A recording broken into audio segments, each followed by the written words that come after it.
Get up, you lazy sons of whores! Harrenhal is in uproar with preparations for Tywin Lannister's host's departure. Sir Adam Marbrand was the first to depart a day before the rest. Whis calls Sir Adam a great horseman, a great fighter, and Lord Tywin's most daring commander. Arya hopes Sir Adam and all of his men die. She is sure that they are off to fight Robb Stark and wonders what Robb has accomplished. She has been kept busy running messages from dawn to dusk. She has even delivered messages beyond the outer walls and considered running away, except that Whis told her he would deliver her to Vargo Hoat. But maybe if Whis were dead. Whis does not know Arya can read, so he never seals his messages. That day she delivers a message demanding payment for a debt to a knight who cannot read. She reads it to him and he tries to hit her, so she takes a silver-banded drinking horn from him and flees, giving it to Whis. For this, Arya is promised the reward of sharing a crisp capron with Whis that night. As she runs errands, she searches for Jaqen H'ghar to give him another name before he leaves. She finally asks a gate guard and is told that Sir Amory Lorch is to be Castellan of Harrenhal, so Jaqen will not be leaving. The brave companions will also be left to do foraging. Unfortunately, the Mountain will be leaving to command Tywin's van in battle, putting him, Dunson, Polliver and Rafford beyond reach. Whis gives Arya a message for Lucan that Sir Lionel, who is to ride with Kevan Lannister, needs a new sword. When she reaches the armory, she spies Gendry and asks him which one of the men is Lucan.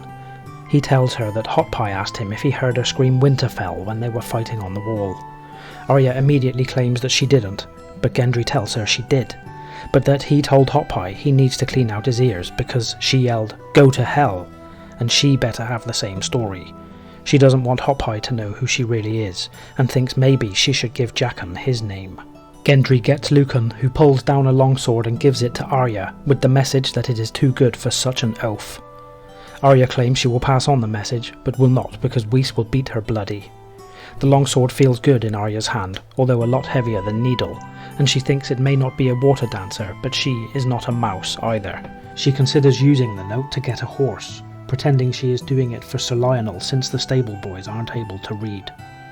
She is trying to decide whether to take that chance when she overhears some archers talking.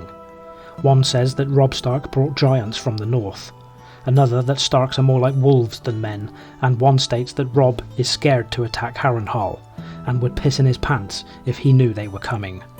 One man comments that maybe they are the ones that should run. She thinks that yes, they should run, or her brother will kill them. She is interrupted by Whis, who has come up in front of her, and she didn't even see him. He complains that she took long enough, and snatches the sword from her, slapping her with the back of his hand and telling her that next time she will be faster. She was a wolf, and suddenly is not.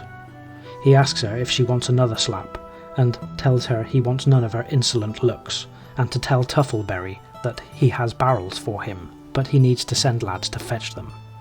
He then warns her to run if she wants to eat tonight and not to get lost again, or she will be beaten bloody. Halfway to the brew house, she runs into Rorge and 3 more of Sir Amory Lorch's men. He calls her Yoren's little cunt, and recalls that he promised to fuck her with a stick, saying she is no longer so brave now that he is not wearing chains. When she tells him that she is looking for Jaqen, she can see something in his eyes, possibly fear. He tells her that he is in the bathhouse and to get out of his way. In the bathhouse, she tries to sneak up on Jaqen, but he knows she is there, telling her the scuff of leather on stone is as loud as war horns to a man with open ears, and clever girls go barefoot. She is upset that he heard her, and whispers Whis' name in his ear. He states that a man will attend him at his leisure. She gives Tuffleberry the message and he curses, saying his lads are busy and that he will have those barrels within an hour or Lord Tywin will hear of it. Whis is not happy about this message, but finds 6 men. Supper is a thin stew, and Whis shares his capon with a woman who has been sleeping with him. When he sees Arya staring, he reminds her that he told her what would happen if he caught her staring, and slaps her and shoves her, and then her dress catches on a loose nail and rips. Whis commands her to fix that before she sleeps. She is kicked awake in the morning by Whis, who tells them that the work will not get easier now Tywin's host is gone. Later on, Arya watches as Lord Tywin and Sir Kevan pass, followed by their great lords and captains. Last comes Gregor Clegane, the Mountain. with Polliver beside him wearing Gendry's helmet. Suddenly, Arya realises that she was stupid, and that neither Chiswick nor Whis actually mattered. Why didn't she say Lord Tywin? She hurries to find Jaqen to tell him. She hears a shriek of pain and finds a dozen people looking at Whis' body with his ugly dog on his chest. Every so often, the dog rips a mouthful of flesh from his face. One man exclaims that he had had that bitch since it was a pup, and that it must be Harren's ghost. When Arya lifts her gaze, she sees Jaqen on the battlements, who casually lays 2 fingers across his cheek. Hodor! Hodor! Don't